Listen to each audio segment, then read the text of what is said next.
On हो गई है, ठीक है। अच्छा भाई, so let's begin. Kinetic molecular theory of matter, ये बेसिकली आपके थर्मल से स्टार्ट हो गई है। बुक 4 है बेटा, जो अशर हमारी O3 ए की बुक 4 है, ये O3B की बुक 6 है। Kinetic molecular theory of matter है, सही है। पेज नंबर जो O3A का है उसमें 94 है, O3B को देखना पड़ेगा पेज नंबर। अच्छा, question number 1, figure 1.1 shows the four plastic containers, चार प्लास्टिक कंटेनर PQRS, और इन सब के एरियाज वगैरह डिफरेंट है, आप देख सकते हैं। A student half fills the container with the water and leaves them for several days. He measures the total mass of each container and the water on the top balance.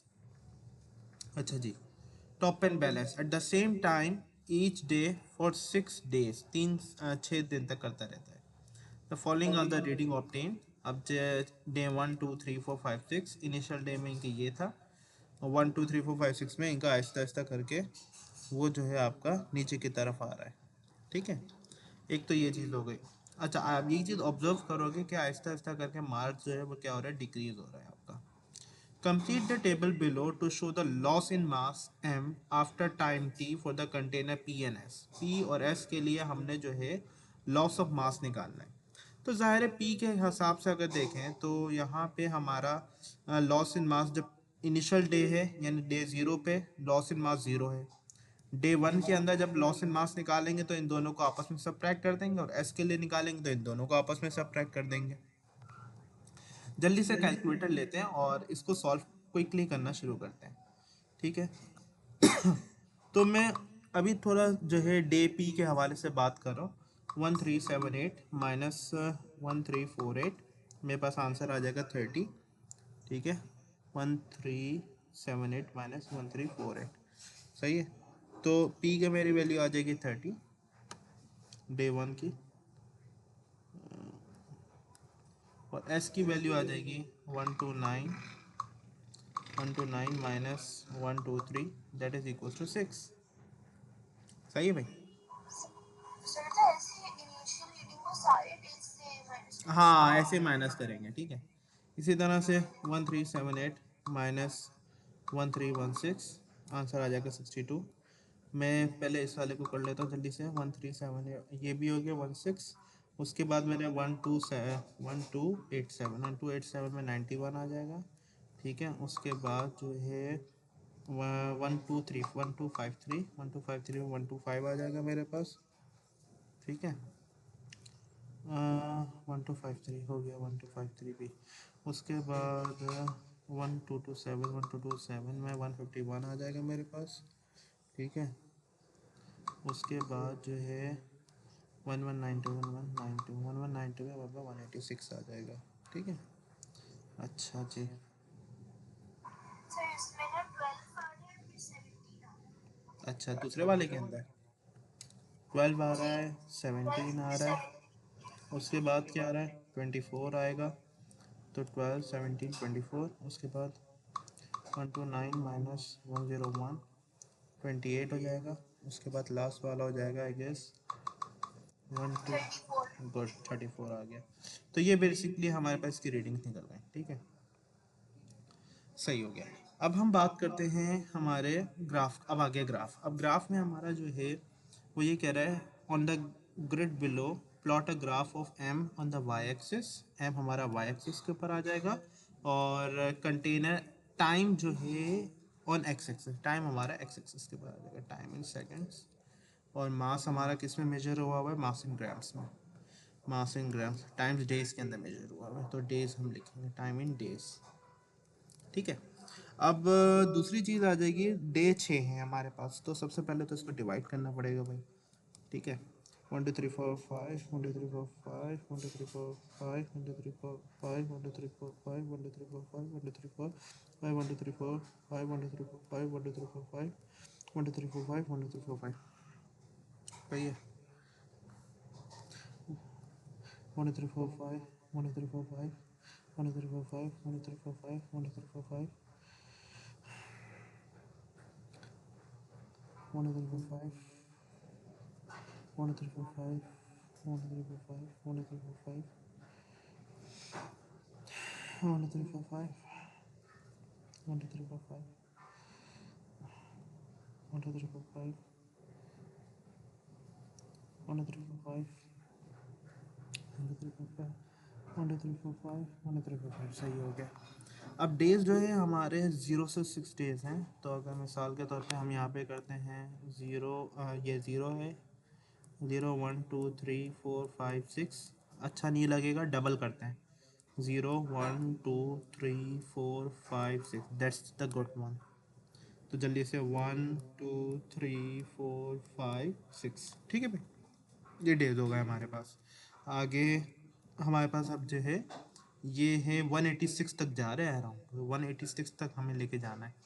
तो हम यहाँ से कुछ लेबल करते हैं, कोई 10 से जो 10 20 30 40 50 60 70 80 90 100 110 20 30 40 50 60 तक जा रहा है, 50 तक फिर भी नहीं जा रहा, 186 तक। तो ये थोड़ा सा हमारे लिए प्रॉब्लमेटिक हो रहा है यहाँ पे, ठीक है। तो इसका मतलब है हमें थोड़ा सा 20 के हिसाब से लेके चलना पड़ेगा, 10 के हिसाब से मुनासिब नहीं हो रहा। तो हम 20 40 60 80 100 120 140, सही है, 140 हो गया। उसके बाद 160 180, ये 180 हो रहा है। लेकिन अब इसका प्रॉब्लम ये आ रहा है कि ये इतना छोटा हो रहा है, अब क्या किया जाए। अब यहाँ पे देखो मसला क्या आ रहा है, मसला ये आ रहा है कि भाई एक तो आपका ऐसा हो रहा है कि ग्राफ पे आ ही नहीं रहा, ठीक है। मतलब आखिरी वैल्यू जो है ना पी की, वो आप ग्राफ पे प्लॉट करना आपके लिए मुश्किल हो जाएगा, ये प्रॉब्लम आ रहा है। एस की तो आप प्लॉट कर लोगे, पी की प्लॉट करना मुश्किल हो जाएगा। और दूसरा प्रॉब्लम ये आ रहा है कि हमारा यहाँ से ग्राफ छोटा हो रहा है।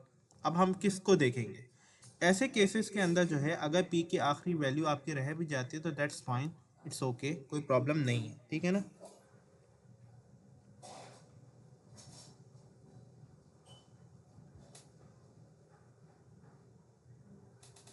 तो इसमें ये चीज़ है, ठीक है। अब इसमें जो है आपके लिए नेसेसरी नहीं है कि आप जो है इसमें सारे वैल्यूज इसमें लिखो। इसमें आखिरी एक वैल्यू ऐसी आ रही है जो कि आप इग्नोर कर सकते हो। तो मैं सिंपल यहाँ पे 20 यानी 10 20 30 40 50 60 1 2 3 4 5 70 80 90 100, उसके बाद यहाँ पे सिंपल 110 120 130 140 150 एंड 160 तक इसको लिख लेते हैं। 151 तक आ जाएगा, दैट्स नॉट अ प्रॉब्लम। अब हम लोग को पी और एस दोनों प्लॉट करने पड़ेंगे, क्योंकि क्वेश्चन बोल रहा है कि आपने बेस्ट फिट लाइन बनानी है, पी के लिए भी बनानी है और एस के लिए भी बनानी है, तो दोनों प्लॉट करने हैं। तो 6 मार्क्स का क्वेश्चन है, जाहिर है। तो हम प्लॉटिंग जल्दी से शुरू करते हैं, पहले पी के लिए, ठीक है। तो ज़ीरो पे ज़ीरो है, लकीली सारे ग्राफ ज़ीरो से स्टार्ट होना है। 1 के लिए 30 है, तो जल्दी से हम 1 के लिए बना लेते हैं। और ये रहा 1 के लिए 30 मार्क करता हूँ।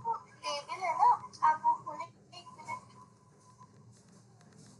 इसमें आपने पी और एस की वैल्यू निकाली, ये आपने 151 लिखा हुआ हाँ, ये 151 लिखा हुआ है,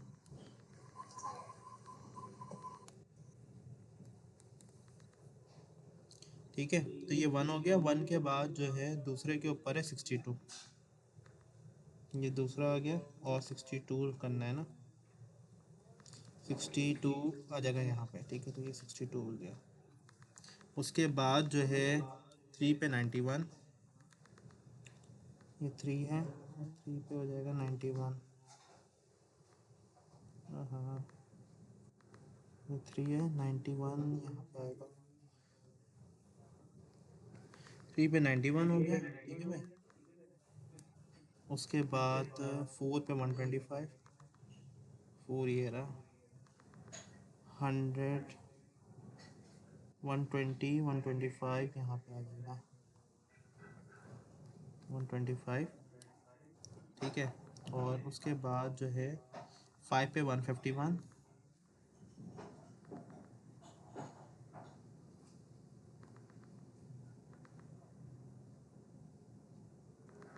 152 151 ये रहा पे 150 ये लो हो गया। तो एक ग्राफ हमारे पास ये वाला आ गया। हमने बेस्ट फिट लाइन बनानी है। इसे बेस्ट फिट लाइन इसकी बना देते हैं। ओरिजिन से पास होना चाहिए भाई। ये ग्राफ बन गया आई गेस सो। सेट है, बिल्कुल सेट है। हम्म, हम्म, हम्म, हम्म। सही है भाई, ये हमारा P1 गया। हम इसको P ले लेता हूँ। अब मैंने करना है S को प्लॉट। S जीरो पे ज़ीरो है, ठीक है भाई। S जीरो पे ज़ीरो है और स्केल को क्या हो गया, हाँ। और इसके अलावा जो है 1 पे 6 है। 1 2 2 4। अब इसको कलर थोड़ा डिफरेंट ले लेता हूँ, रेड ले लेता हूँ। 1 पे 6, ये 6 ये रहा। 0 पे 0, 1 पे 6। आगे क्या बोल रहा है वो? आगे बोल रहा है 2 से 12, 2 से 12, 12 10 12 ये रहा, ठीक है भाई। इसके बाद 3 पे 17, 17 16 17 यहाँ पे आ जाएगा। 17 4 पे 24,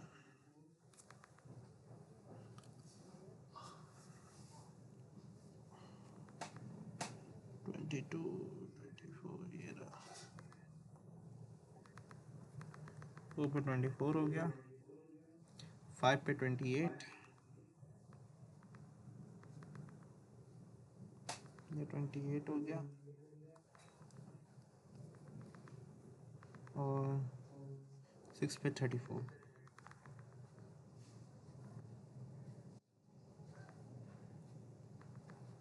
31 32 33 34 ये रहा यहाँ पे। इसकी भी जल्दी से लाइन बना लेते हैं। एक ओरिजिन से पास होनी चाहिए।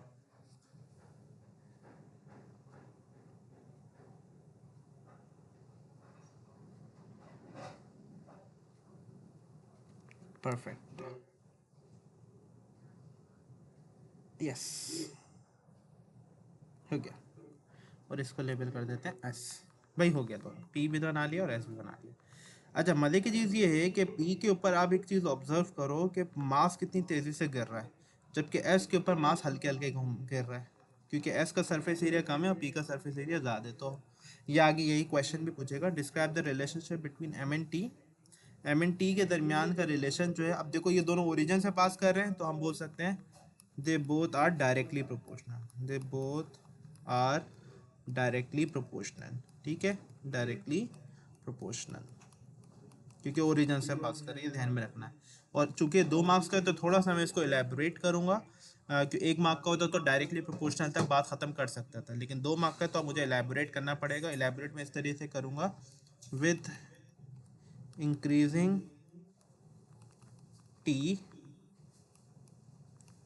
in days, the loss of mass m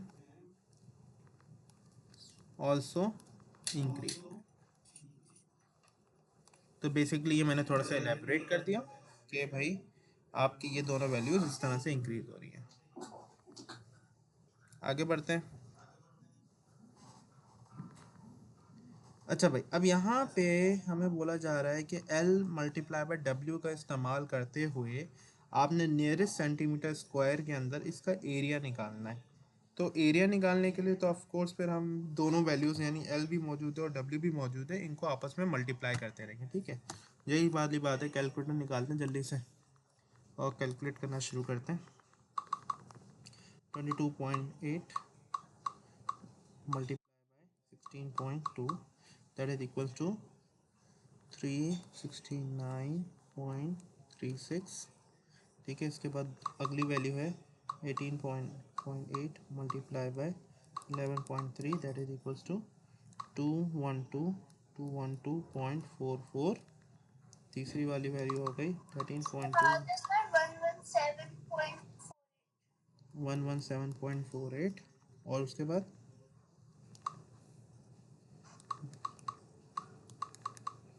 84.64। 84.64. Thank you. अच्छा, ये हमारे एरिया आ गए थे तो फ्री के मार्क्स मिल रहे हैं। By referring to 1.2 explain why A is only an estimate of surface area. अगर हम फिगर 1.2 के हिसाब से देखें तो इसमें आप देखोगे कि ये जो W और L किया जा रहा है इसके अंदर ये पूरा कंसिडर किया जा रहा है। इसमें जो है ना बेसिकली पानी का सरफेस एरिया में चाहिए था सिर्फ। पार्ट सी फिर से दिखा दें। अच्छा, पार्ट सी कौन सा वाला? सी ये वाला।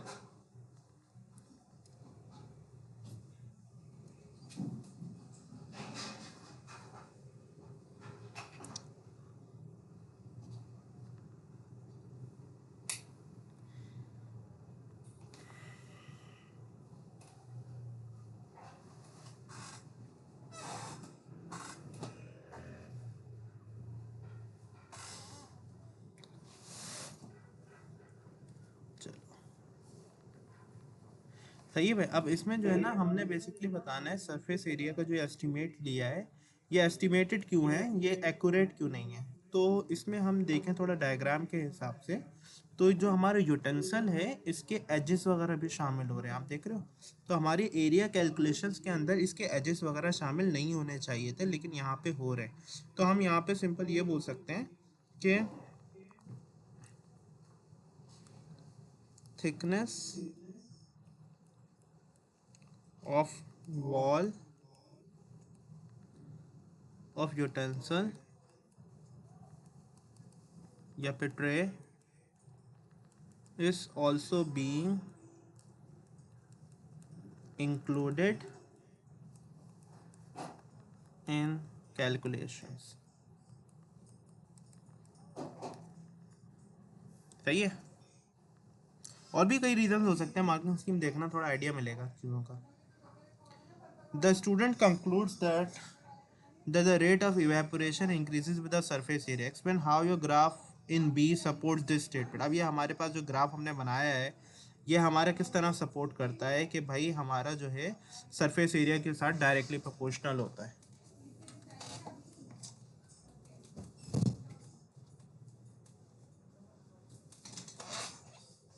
तो इस चीज़ को दिखाने के लिए हम अगर देखें तो P का जो है सरफेस एरिया ज़्यादा है, P का S का कम है। हमारा ग्राफ किस तरह दिखा रहा है तो हम बोलेंगे, अगर देखो इस वाले ग्राफ को, इस वाले को, P बहुत ज़्यादा स्टीपर है और S हमारा कम स्टीपर है। या ये भी बोल सकते हैं P का ग्रेडियंट ज़्यादा है, S का ग्रेडियंट कम है। इस तरह हमारा ग्राफ दिखा रहा है। ग्राफ के रेफरेंस से बात करनी है क्योंकि हाउ योर ग्राफ्स की बात कर रहे हैं, सही है। तो हम बोलेंगे P हैज़ ग्रेटर या फिर स्टीपर ग्रेडियंट देन S। सही है भाई, इस तरह से। On one day during the experiment, the temperature of the room changes। ठीक है, suggest a possible reason why the temperature change. अब टेम्परेचर चेंज होने का क्या रीज़न हो सकता है? बहुत से रीज़न हो सकते हैं। हो सकता है कोई क्लाइमेट चेंज हो गया, ड्यू टू क्लाइमेट चेंज। ठीक है भाई, क्लाइमेट चेंज हो गया हो, या फिर बाहर का टेम्परेचर चेंज हो गया, या बाहर बारिश हो गई हो, या फिर आपने गलती से कमरे के अंदर पंखा चला दिया हो, एयर कंडीशन चला दिया हो जिसकी वजह से कमरे का टेम्परेचर चेंज, मतलब कुछ भी चेंज, टेम्परेचर चेंज करने के लिए रूम का टेम्परेचर चेंज किसी भी वजह से हो सकता है। तो वो पर्टिकुलर एक रीज़न आपने यहाँ लिख देना है। मैंने क्लाइमेट चेंज लिख दिया, आप एयर कंडीशन लिख सकते हो, आप जो है लिख सकते हो कि फ़ैन ऑन कर दिया किसी ने, तो ये सब एक्सेप्टेबल है। Explain whether this change in temperature will affect the student conclusion. तो ऑफ कोर्स अगर हम देखें तो सरफेस एरिया के ऊपर डिपेंड कर रहा है ना। तो अगर मिसाल के तौर पे आप एयर कंडीशन चलाते हो तो एयर कंडीशन तो दोनों के लिए चला है, ठीक है। और अगर आप मिसाल के तौर पे पंखा चलाते हो तो पंखा तो दोनों के लिए चला है। तो बेसिकली आपकी जो पी है वो अभी भी ज़्यादा ही उसकी इवेपोरेशन होगी as compare to the S, जो इस बात की निशानदेही करती है कि there will be no affect. ठीक है, तो हम बोलेंगे there will be no affect, no effect. ठीक है, और नो इफेक्ट क्यों? because the change of condition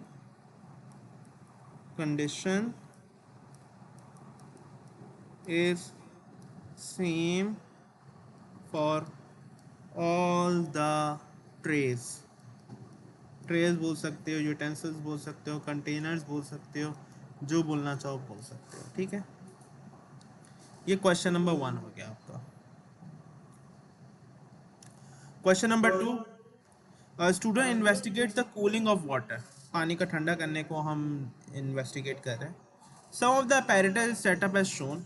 ये देखो इतने प्यारे तरीके से इन्होंने apparatus सेटअप किया हुआ है, बहुत ही सिंपल तरीके से। एक बीकर है, एक स्टरर है, ठीक है, और एक स्टॉप क्लॉक है। आगे बात करते हैं। A volume of 100 cm cube of boiling water is poured into the beaker. The student starts the stop clock when the temperature of the water is 90 degrees Celsius. तो वो कब स्टार्ट कर रहा है? जब टेम्परेचर आपका 90 डिग्री सेल्सियस है।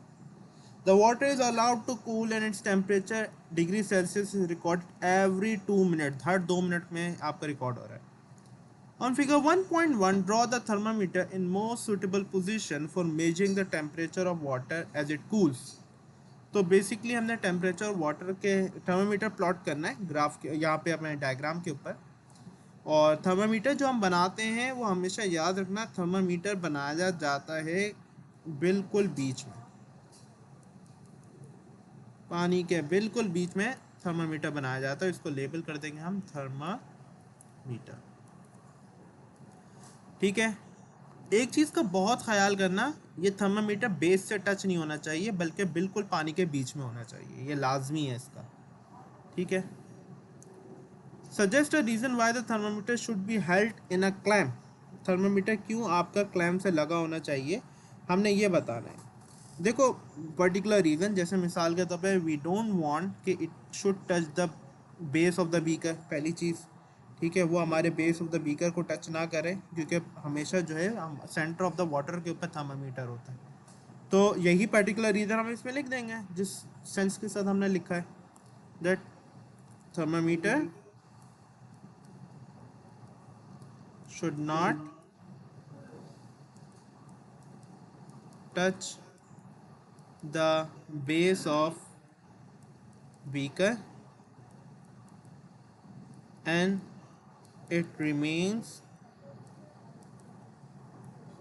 at center of water. इसलिए हम इसे क्लैम्प करेंगे। क्लैम्प करने का मतलब होता है इसे पकड़ के, मतलब किसी भी तरीके से आपने इसको क्या करा हुआ है, होल्ड करके रखा हुआ है, इसे क्लैम्प करना बोलते हैं।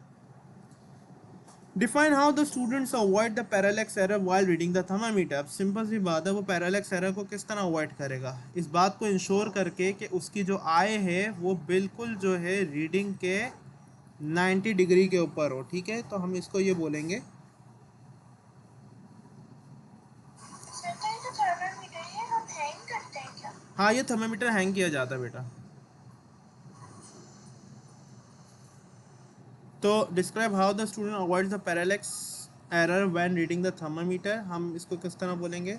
बाय कीपिंग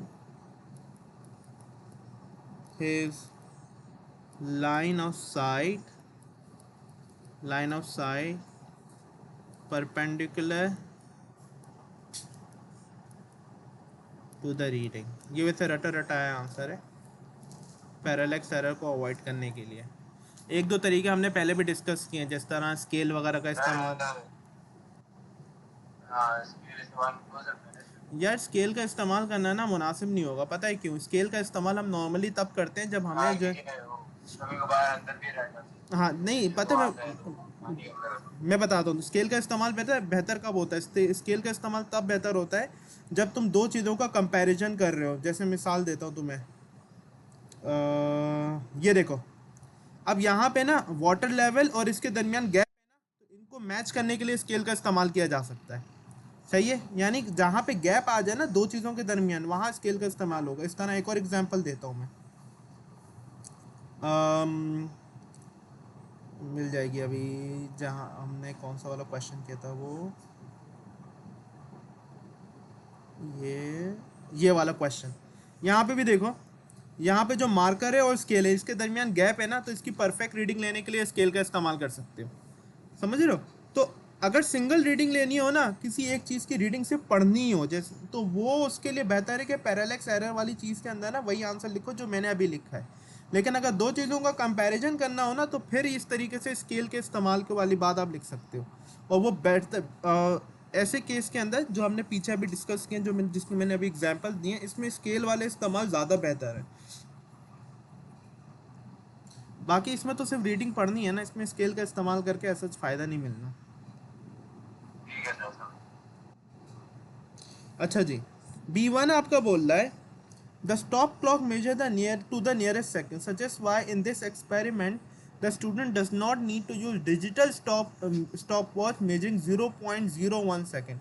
वो यानी कह रहे हैं जो स्टॉप क्लॉक ऊपर इस्तेमाल किया ना, वो 1 सेकंड तक मेजर करती है, उसकी प्रिसिशन 1 सेकंड है।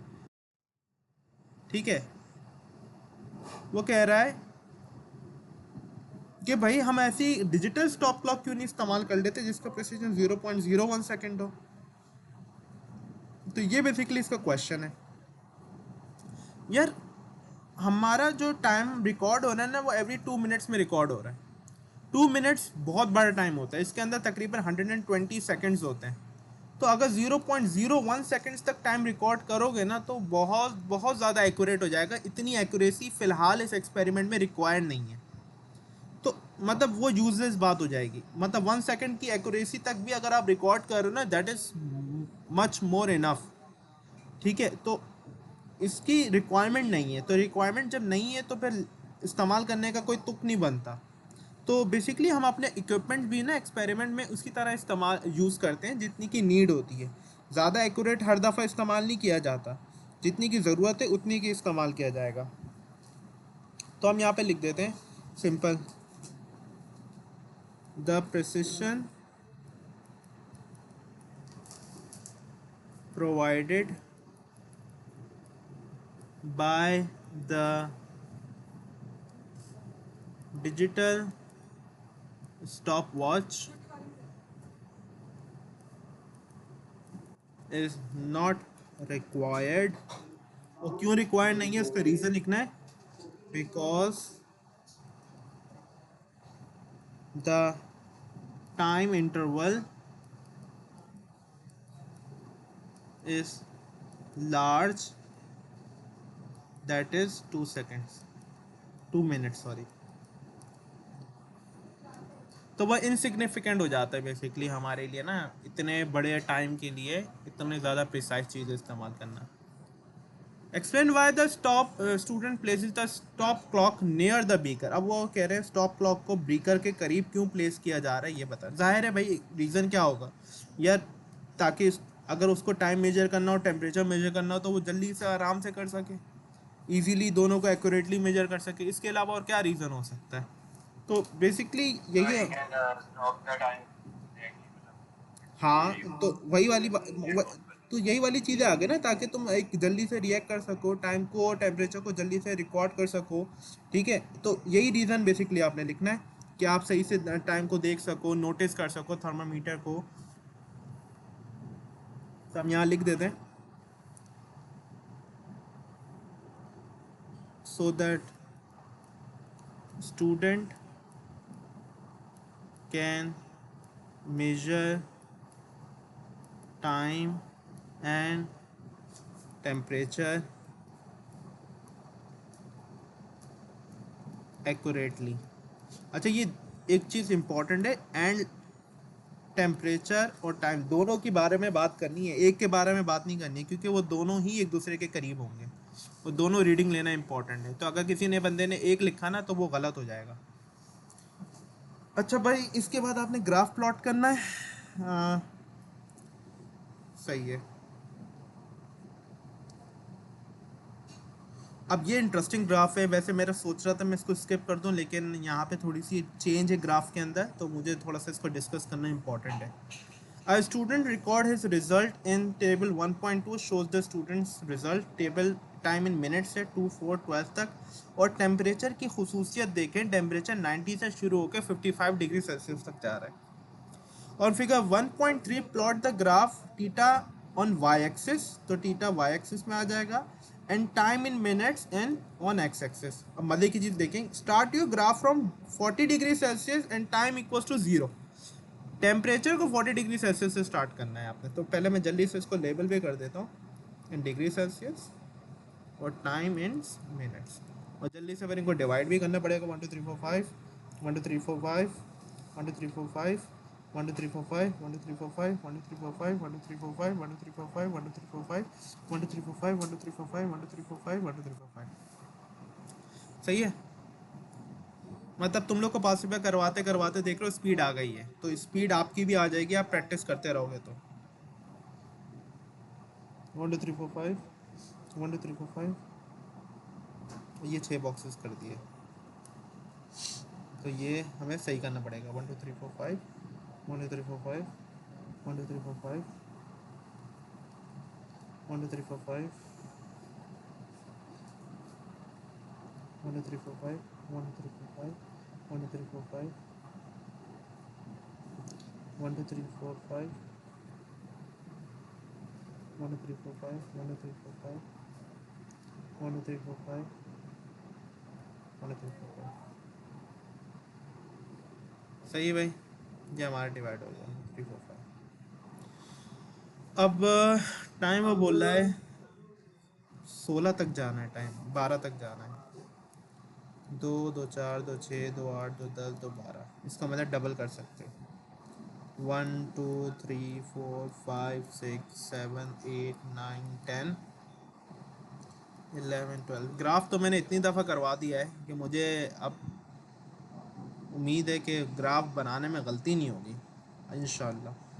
अब बाकी ये 40 टू 90 जा रहा है, 40 टू 90, तो मैं देख लेता हूँ। अगर ये 40 है, 50 60 70 80 90, हाँ तो सही है, 90 में इस तरह डिवाइड हो जाएगा। 40 50 60 70 80 90 और ये 100 है। सही है, सही है, बिल्कुल ठीक है। अच्छा भाई, अब हमने प्लॉटिंग शुरू करनी है। 0 पे 90 डिग्री सेल्सियस बनाना क्या है, कर्व बनाना है। चलो ये भी बता दिया उसे। 0 पे 90 डिग्री आएगा, तो 0 पे 90 डिग्री जल्दी से देख लेते हैं। 0 पे 90, ये हमारा 0 पे 90 आ गया। उसके बाद 2 पे 76 आएगा, जल्दी से स्केल निकालते हैं और इसको अरेंज करते हैं जल्दी से। 2 पे 76, 75 76 यहाँ पे आएगा। 2 पे 76 हो गया जल्दी से, और 4 पे 69 हो जाएगा। 4 ये रहा, 69 जो है यहाँ पे आएगा।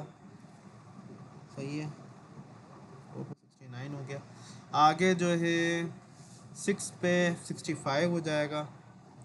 6 पे 65, सही है, 6 पे 65 हो गया। उसके बाद जो है आपका 8 पे 61 हो जाएगा। 8 8 पे 61, ये रहा। अल्लाह, 8 पे 61 हो गया। उसके बाद 10 पे 58 हो जाएगा। 10 पे 58,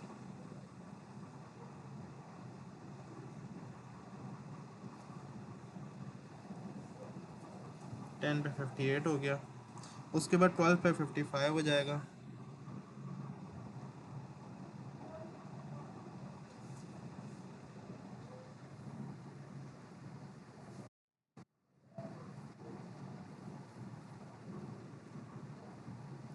ये रहा।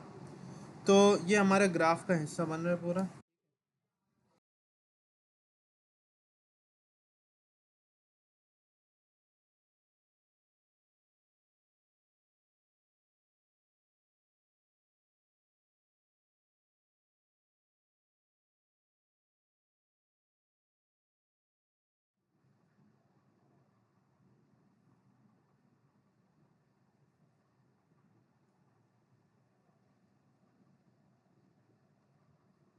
चलो शुक्र है, ये रिकॉर्ड ही कर रहा है।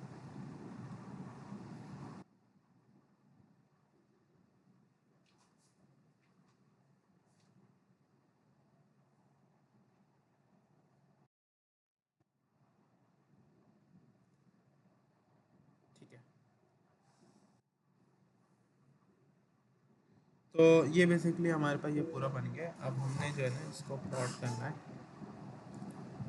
ठीक है, स्टॉप रिकॉर्डिंग सही है, नहीं स्टॉप रिकॉर्डिंग नहीं करना। ठीक है, अच्छा जी। अब हमें ग्राफ प्लॉट करना है। यार ग्राफ प्लॉट करते हुए ना मुझे थोड़ी सी यहाँ पे गड़बड़ लग रही है। वो गड़बड़ ये लग रही है कि अगर एक ग्राफ है जो मैं यूँ करके प्लॉट कर सकता हूँ और एक ग्राफ है जो मैं यूँ वाला प्लॉट कर सकता हूँ। अब क्वेश्चन थोड़ा सा यहाँ पे एक पॉइंट है जो गड़बड़ कर रहा है। एक पॉइंट जो गड़बड़ कर रहा है उसको हम छोड़ देंगे, देखते हैं कौन से वाले पॉइंट को चूज़ करना है। ये वाला भी बेहतर लग रहा है, इसमें मैक्सिमम पॉइंट आ रहा है। और अगर हम यहाँ से बनाते हैं तो ये ज़्यादा स्मूथ नहीं हो रहा, तो मैं यहाँ वाले ग्राफ को प्रेफर ज़्यादा करूँगा क्योंकि ये थोड़ा बेहतर है। इसकी प्लॉटिंग शुरू करते हैं।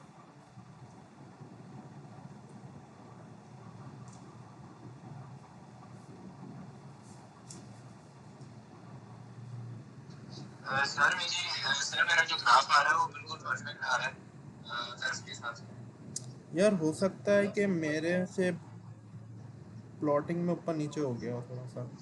मैं ज़रा चेक करता हूँ, एक मिनट रुको। 55 है, हाँ ये एक डॉट यहाँ पे ऊपर आना चाहिए 12 पे। और मैंने दूसरा लाइन 58 बनाना था ना, 10 पे 58 होना चाहिए था। तो 58 मेरा यहाँ पे, हाँ यार मैंने प्लॉटिंग गलत कर दी। प्लॉटिंग में गलती हुई है मुझसे। देखते हैं इसे क्या करा जा सकता है।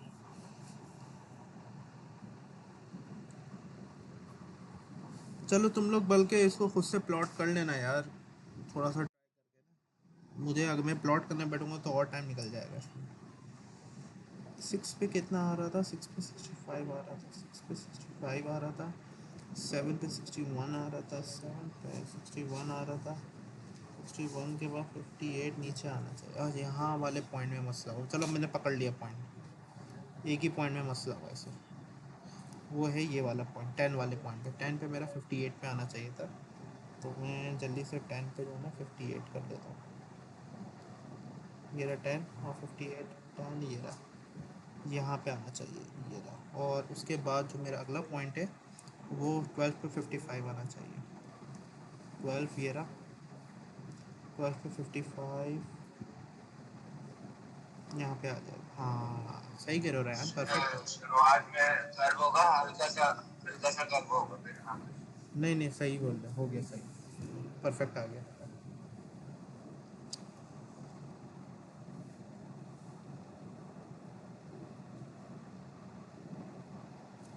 परफेक्ट आ गया, अल्लाह का शुक्र। एक पॉइंट का मसला है ये वाले पॉइंट का, ये भी नहीं आता। थोड़ा सा ग्राफ हल्का सा ऊपर से लेके जाता ना तो ठीक रहता। बहरहाल खैर, explain why the temperature of the water does not fall to 0 degree Celsius. 0 degree Celsius तक क्यों नहीं फॉल कर रहा है? इसलिए क्योंकि आप जो है रूम टेम्परेचर के ऊपर आएगा 0 डिग्री सेल्सियस पे फॉल करने के लिए, तो उसे फ्रीज़र में चला जाना पड़ेगा। तो हमारा तो इसे रूम टेम्परेचर के ऊपर आना चाहिए। तो तो सर ये लिख सकते हैं ना, experiment is held in room temperature. बिल्कुल, temperature will fall to room temperature ये लिखेंगे। ठीक है, और या टेम्परेचर ऑफ द सराउंडिंग तक भी आप लिख सकते हो। Use your graph to determine the time taken for the temperature of water to fall from 90 degree Celsius to 80 degree Celsius. 90 degree Celsius से 80 डिग्री सेल्सियस तक। अच्छा ये 90 है, 90 पे तो ज़ीरो, 80 डिग्री सेल्सियस वाली चीज़ को मार्क करना पड़ेगा। इसलिए मैं यहाँ पे थोड़ा सा 80 डिग्री सेल्सियस वाली चीज़ को इस तरह से आहिस्ता आहिस्ता करके मार्क करना शुरू करता हूँ। ठीक है, उसके बाद मैं इसको यहाँ से इस तरह से कर देता हूँ।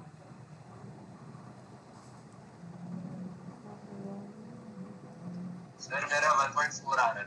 देखते हैं यार, मेरा आ रहा है 1.3 आ रहा है।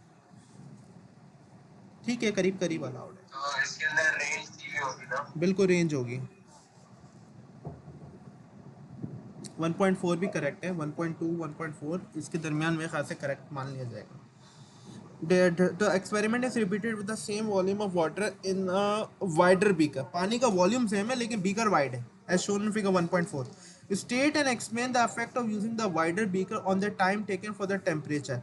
टाइम पे क्या इफेक्ट पड़ेगा, जो इसका टाइम है बेसिकली टाइम पे क्या इफेक्ट पड़ेगा for to drop from 90 degree Celsius to 80 degree Celsius. अब जाहिर है सर ये होगा ना कि टाइम कम हो जाएगा क्योंकि वाटर की वाइब्रेशन ज़्यादा हो जाएगी. एग्जैक्टली टाइम इसका शॉर्टर हो जाएगा क्योंकि ये बहुत तेज़ी से नीचे की तरफ टेम्परेचर आ जाएगा, बहुत जल्दी कूल होगा, तो टाइम इसका शॉर्टर हो जाएगा. हम यही लिखेंगे, the time will become shorter due to increase in evaporation rate in a wider beaker. 2 mark का है, ठीक है, तो 2 पॉइंट लिखना आपने लाजमी है. Time will become shorter 1 mark, और इवेपोरेशन रेट की वजह से टाइम शॉर्ट हो जाएगा, ये दूसरा मार्क आपको मिलेगा. ठीक है. Question number 3. तो क्वेश्चन नंबर 3 करके फिर इसको वाइंड अप करते हैं. क्वेश्चन नंबर 4 मैं आपके लिए छोड़ूंगा. You are asked to take a set of reading to plot a cooling curve that shows how quickly the hot water in a test tube cools. You are given with a test tube about half filled of hot water. Which additional apparatus you need? अब ज़ाहिर cooling curve बनाना है ना. Cooling curve में एक आता है temperature आता है एक जगह, और दूसरी तरफ आता है टाइम इन सेकेंड्स. तो आपको दो चीज़ें और मेजर करनी है, वो है टेम्परेचर का चेंज. टेस्ट ट्यूब आपके पास गिवन है, आपके पास गर्म पानी गिवन है, आपको क्या निकालना है, टेम्परेचर निकालना है. तो in order to measure the temperature will be measured by thermometer. ठीक है भाई. और दूसरी चीज़ है time. Time will be noted by stopwatch. तो थर्मामीटर चाहिए और स्टॉपवॉच चाहिए कूलिंग कर्व बनाने के लिए. इन स्पेस बिलो ड्रॉ. सर इसके अंदर वो भी आएगा ना, क्लैंप आएगा ना. यार क्लैम्प वगैरह लिख सकते हो आप, बिल्कुल एक्सेप्टेबल. एक ही मार्क का, इसलिए मैंने बहुत ज़्यादा डिटेल में जाना मुनासिब नहीं समझा. लेकिन ये थोड़ा सा, ये दो इंस्ट्रूमेंट मेरे बहुत इंपॉर्टेंट थे, एक स्टॉप वॉच एक थर्मामीटर. इन दोनों के बगैर जो है ना मेरा ग्राफ नहीं बन सकता, इसलिए मैंने इसके रेफरेंस है. बाकी सब सेकेंडरी इंस्ट्रूमेंट्स हैं, तो अपैरेटस हैं. अगर नीड है, मतलब लिखना चाहो तो ठीक है, अगर नहीं लिखना चाहो दैट्स एब्सोल्युटली फाइन. एग्जामिनर इस पर कोई गिरफ्त नहीं करेगा तुम्हारी. In the space below draw. लेकिन अगर इन दोनों में से कोई एक भी मिस हुआ ना, एग्जामिनर मार्क काट लेगा, 100% मार्क काटेगा. In a space below draw a diagram of the apparatus showing the position of eye when taking the reading. अब यहाँ पे हमने apparatus, अब देखो यहाँ पे apparatus पूरा बनाना है. तो apparatus बनाने के लिए हम पहले एक रिटॉर्ट स्टैंड ले लेते हैं. ठीक है, एक रिटॉर्ट स्टैंड होगा, और रिटॉर्ट स्टैंड के ऊपर जो है हम कुछ इस तरह से सेटिंग करते हैं कि यहाँ से एक क्लैंप लगा हुआ होगा, और इस क्लैंप के अंदर जो है हमारी एक टेस्ट ट्यूब लगी हुई होगी. ठीक है, ये इस तरह से एक टेस्ट ट्यूब होगी. ठीक है, टेस्ट ट्यूब के अंदर पानी होगा ऑफ कोर्स. मैं थोड़ी सी लेबलिंग भी साथ साथ करता चलता हूँ. रिटॉर्ट स्टैंड, ठीक है, इसको मैं लेबल कर देता हूँ क्लैम्प. इसको मैं लेबल कर देता हूँ टेस्ट ट्यूब विद वाटर. ठीक है, अब मुझे एक थर्मामीटर भी लगाना है. ठीक है, अब थर्मामीटर मैं लगाऊंगा बिल्कुल बीच में. ये यहाँ से मैं आऊँगा और यहाँ पे बीच में थर्मामीटर लगाऊंगा इस तरह से. ठीक है, तो मैं इसको लेबल भी कर देता हूँ थर्मामीटर. और थर्मामीटर को भी ऑफ कोर्स मुझे इसको पकड़ना पड़ेगा. तो थर्मामीटर को पकड़ने के लिए भी मुझे जो है क्या करना पड़ेगा, मैं इसी स्टैंड के ऊपर एक और क्लैंप भी लगा देता हूँ, जिससे मैंने क्या करा हुआ होगा, थर्मामीटर को पकड़ा हुआ होगा. एक और क्लैंप लगा दिया. ठीक है, ये थर्मामीटर है. तो in space below draw the diagram apparatus showing the position of an eye. अब मुझे आंखों की पोजीशन बतानी है. आंखों की पोजीशन असल मकसद है. तो आंखों की पोजीशन बताने के लिए मैं थोड़ा सा डिफरेंट कलर यहाँ पे इस्तेमाल कर लेता हूँ. लेट्स से डार्क ब्लू, और यहाँ पे लेट्स से ये रीडिंग है, तो ये आंखों की पोजीशन आ गई. ठीक है, लाइन ऑफ साइट। ये मैंने बना दिया, ठीक है। 2 मार्क का क्वेश्चन था, अपने अपैरेटस भी बना दिया और लाइन ऑफ साइट भी बना दिया। Figure 4.1 is the top of the table for the readings. Complete the headings in the table. headings लिखनी है। अब यार जाहिर है हमारा मकसद है कूलिंग कर्व बनाना, एक है डिग्री सेल्सियस के अंदर और एक और टेम्परेचर इन सेकंड्स के अंदर। तो हम यही चीज़ लिख लेंगे भाई, टेम्परेचर, या फिर टी भी लिख सकते हो इन डिग्री सेल्सियस, और आपका दूसरा है टाइम इन सेकंड्स। तो इस तरीके से आप फिर लिख लोगे अपना।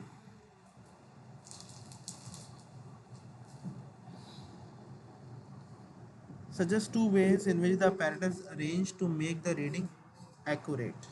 2 ways in which the apparatus is arranged to make the reading accurate. अब हमने जो है किस तरह से करना है। अच्छा, एक बड़े इंटरेस्टिंग चीज़ मैं बताऊँ यार, एक चीज़ हमने तो मिस कर दी है, वो तो है टाइम कहाँ से मेजर करेंगे। तो स्टॉप क्लॉक तो बनानी पड़ेगी हमें, स्टॉप वॉच।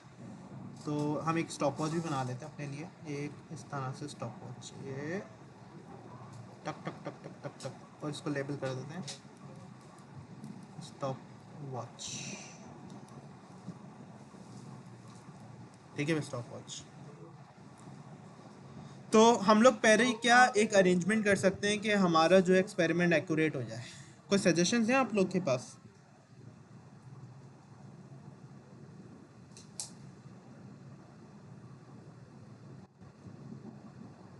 सर किसी ऐसी जगह पे रखते हैं आपने वो इवेपोरेट ना हो। नहीं, इवेपोरेशन का रेट इतना फ़र्क नहीं क्रिएट करेगा। और कुछ?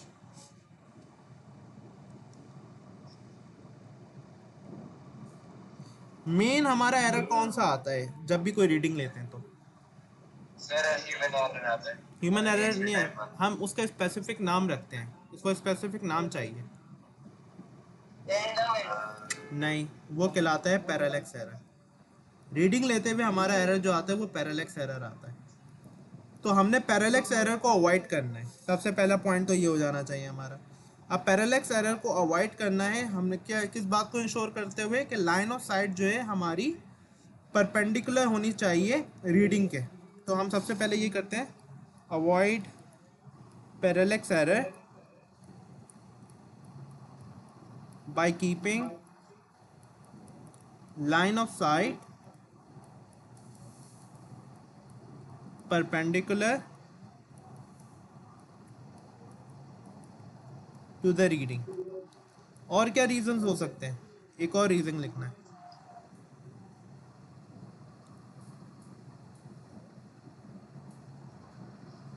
हाँ भाई, कोई रीजन और कोई किसी का माइंड अगर चल रहा हो तो?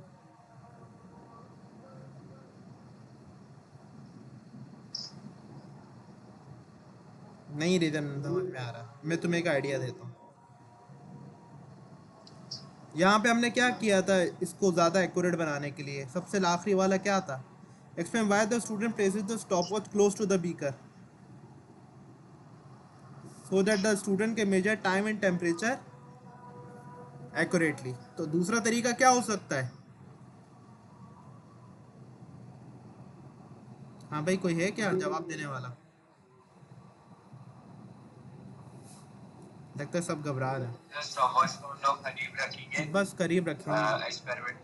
बस यही बात लिखनी है हमने। सर और वो फॉल्टलेस इंस्ट्रूमेंट्स भी तो ले सकते हैं ना, मतलब फॉल्टलेस इंस्ट्रूमेंट्स, फॉल्टलेस इंस्ट्रूमेंट का क्या मतलब? थोड़ा सा इसको डिस्क्राइब करना पड़ेगा तुम्हें।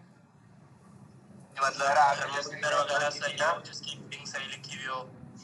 जी मैं रीडिंग बता रहा हूँ बहुत चीजें से। ठीक है, आप बोल सकते हो। नेगेटिव नेगेटिव पे चले आता है, कभी पॉजिटिव पे हो जाता है। हाँ, लेकिन थर्मामीटर नेगेटिव में थोड़ी ना जाता, थर्मामीटर नेगेटिव में कैसे जाएगा? सर इसमें मार्किंग भी सही है ना, स्टॉप वॉच के हवाले से आप बात कर कभी सकते हो। कभार मार्किंग्स। हाँ, check for any zero errors, इस तरीके से तुम बोल सकते हो। ठीक है, stopwatch placed near the apparatus। ठीक है, अच्छा, और भी जो रीज़न हो सकते हैं वो ये है कि थर्मामीटर हमेशा जो है सेंटर में प्लेस किया जाता है, वो कभी भी आपके एजेस से टकराना नहीं चाहिए, ये हमेशा अपने माइंड के अंदर रखना, ये बहुत इंपॉर्टेंट है। तो आप ये वाली बात भी लिख सकते हो इसके अंदर कि thermometer should always be placed in between it should not be touching the edges of the test tube. ये लिखना इम्पोर्टेंट तो नहीं है, लेकिन ये कि अगर आप ये वाली बात भी लिख दोगे दैट इज़ ऑल्सो एक्सेप्टेबल। ठीक है भाई। तो ये चीज़ें, आखिरी क्वेश्चन, क्वेश्चन नंबर 4 है, छोटा सा क्वेश्चन है ये, आप लोग पे मैं छोड़ रहा हूँ, तो आप लोग खुद से ट्राई कीजिएगा। You have the marking schemes, okay, you can check your cross check your answers with the marking scheme. आज के लिए इतना ही, thank you so much, take care. बोला अब्दुल्ला।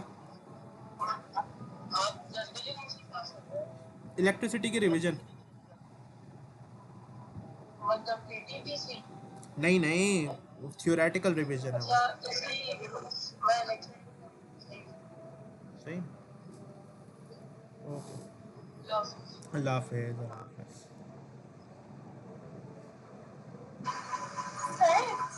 बोलो मुनज़्ज़म। जैसे आप इलेक्ट्रिसिटी का रख रहे हैं, इसी ना मैग्नेटिज्म का भी रखिएगा अगले वीकेंड। चलो सेट है, रख लेंगे, टेंशन नहीं है। Thank okay you. Okay okay, अल्लाह हाफिज़।